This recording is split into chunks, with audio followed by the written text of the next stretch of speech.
Geçmiş olsun Türk kardeşlerimiz, geçmiş olsun. Geçmiş olsun, Allah hepinize yardımcı olsun. Neçe Allah'tan gelendir bolcuk işe çare yok. Kim ayrılık ağadan, kimse uyuyor ağadan.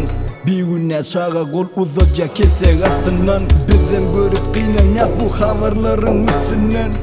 Yanıldığımıza kısmet şeyler aslında. Çıkmadıkça caylanır mı diri yerin aslında. Sizce kedel tuttuğunlar kanımız hepten bilen. Biz mi dama yanımda Türkmeniyle sen bilen.